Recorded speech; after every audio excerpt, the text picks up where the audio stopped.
Good morning and welcome to Core Talk with Tamra. We are live today and I didn't have to travel very far. Last week I was in St. John. I think I was in Isla Mujeres a week or so before that. But today I only had to travel out of my front door into our family car.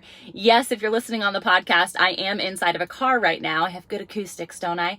It's our family Tesla. And I want to come to you and share why, one, I'm talking to you about Tesla, and two, how Tesla and what we're talking about today, the core concept of the ideal avatar, plays into everything that you do all the time, especially if you're a marketer or an entrepreneur, and likely that's why you're listening. So let's tune in and go into the deeper understanding of Tesla and why I felt like it was a cool thing to share with you guys. One, we're early adopters of this car, of this concept. Specifically, my husband, he wanted an iPhone before an iPhone existed. He wanted a Tesla before Tesla was trendy. Back in 2014, he started following this company and really manifested it through the blessing of God, how we actually got it. But it's a used vehicle. We didn't go out and buy the top notch, right? But we were so grateful for what it is to us, what it means to us. But it's not just because he meets the demographic. And this is the understanding. Oftentimes people think that ideal avatar means they're the demographic understanding of your avatar, of your client, of your customer.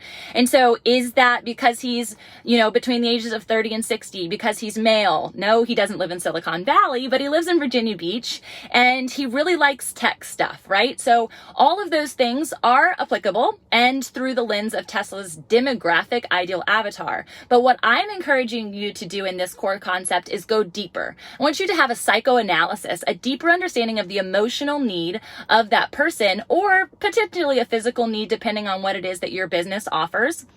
So we travel, and I say we, as a family, of course, it's a core concept. We travel a lot. And so this helps with gas mileage. But my husband specifically travels 100 to 150 miles a day. He used to have an F-350. Not smart. We learned to downsize. Then he had a Prius and that helped a lot, but still his eye was on the Tesla. He knew that this was going to be a huge asset to his business and to our family. And so while white leather and red car are not something we would go shopping for, it did beautifully fall into our lap as a gift. And so how does this apply to you? And are you a Tesla lover? I guess I could do a walk around the car here later, but it's a lot of fun. And it really just meets our need as a family and as entrepreneurs. So to go into the understanding from maybe a business that meets you more closely, more intimately, maybe you're not into the tech side and you want that roaring engine, I'm going to showcase a client. Her name is Amanda Perry with Perrychute Celebrations. She's a celebration artist and I love everything about what it is that she does. She truly understands her avatar. And what I mean by that from a demographic standpoint, probably a woman, likely within a mid-range age, likely a mom, but not always. And she caters to them based on the desire of celebrating, right? However, she goes deeper. She knows that it's the busy mom. She knows it's maybe the emotionally overwhelmed mom, but truly loves her children or truly loves the passionate thing that she's celebrating, whether it's a retirement for her parents, whether it's her own birthday, whether it's a holiday. I don't have time. And I'm really her ideal avatar. I don't have the energy to pour into the creative side of that because I create for you guys so much. And I do want to celebrate and I do want my children and my husband and all my loved ones and any holiday to be brought to life. And she does that in such an incredible way. And it's because she knows the emotional need, the psychoanalysis of her customer that she can serve them really well. Because like I said, it's not just women, it's men too who want to throw a party maybe for their wife. But generally speaking, Amanda does an incredible job in this. And I would encourage you to check her out if you're looking to celebrate anything. She has helped orchestrate design for my events with my core girls. She's always catering to every birthday. She does such a better job at that than I do. But what you are here listening for is, what does this mean to me? Because naturally we have that desire to invest time and have an exchange. And the exchange here is that you need to go deeper with your ideal avatar, with your customer understanding in order to understand them at a heart level. What is the purpose of this beyond just the way that you talk to them, communicate to them, the copy that you write, the email marketing that you provide, the language, the brand feel, the color curation, truly every single thing about your business has to start with understanding your ideal avatar. Talk to your customers. Know who they are. Know more about them than just what you see with the eye. Know what they need, how you communicate, how you relate, how it serves them. And so I'm doing a really deep dive into my own business to understand my ideal avatar, and have learned so much through my clients this past year and their specific needs. And I'm excited to serve you in those different ways this year. So stay tuned for that.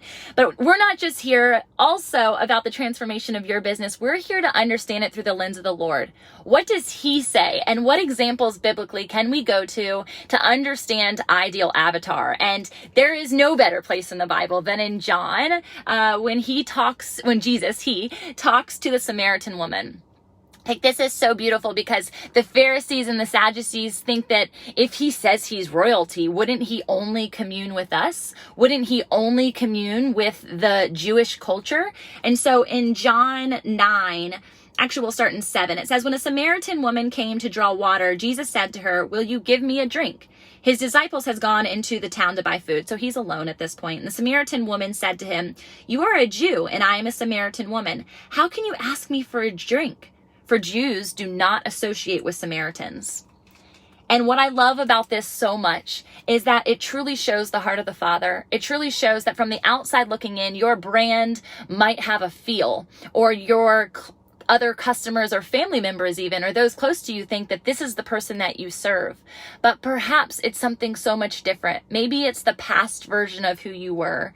That is surely where my heart comes for my business. It's the struggling, desiring, like wanting to blossom entrepreneur. I felt so called and had no idea how to fully go about it in the terms and through the lens of God.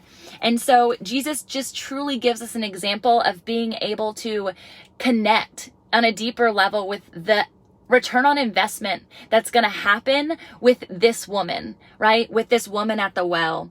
And so later, after she goes and she tells everyone what Jesus did for her, specifically the other Samaritans in Samaria, which is obviously where they were, the other Samaritans even came out and they urged him to stay with them, and they stayed for 2 days together. And because of his words, many became believers.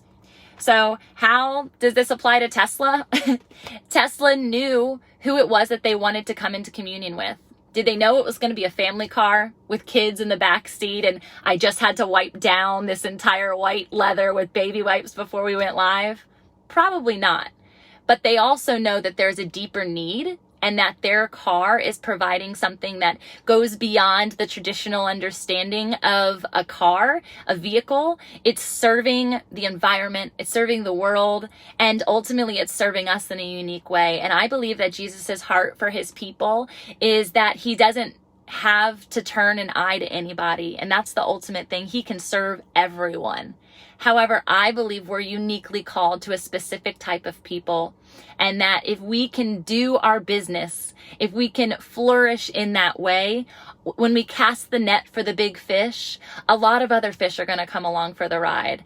And so we're so grateful. I am so grateful for you to be tuning into Core Talk. I hope this blessed you. My question to you specifically today before you leave is to just really understand who your ideal avatar is and what is an example of the deeper self that you serve, the deeper self of that person. So if you want to comment below, if you're watching live, I'd love to hear. I'd love to unpack and ask and probe questions on who your avatar is. If you're listening on the podcast later, which drops every Tuesday starting this Tuesday at 7 a.m., then you can leave a review, you can subscribe and connect deeper. Send me a DM. I'd love to hear what your thoughts are on it. And if you're a Tesla fan or you're ready to party, you know where to find me. I love connecting with new people, and that's an awesome opportunity of why I chose to do it this way. So blessings to you all. Find out who you connect with, and whose you are ultimately through the lens of the Lord propels you into your calling. See you guys. Oh wait, for my live people, let's do this. Here's the Tesla. Look, I tried to set up my camera. It didn't work. But look, we're a Tesla in a traditional family home. And these things are pretty amazing. There's our hammocks in the back and our renovated house. But Anyway, just wanted to give you guys an extra sneak peek since you guys are here with me live. Love you. Have an amazing Saturday. Remember, it's not one day, it's day one. So maybe it's the second of the month, but it truly is your opportunity right now to start shining and sharing. So find out who your ideal avatar is and start serving them. All right? Love you guys. Bye.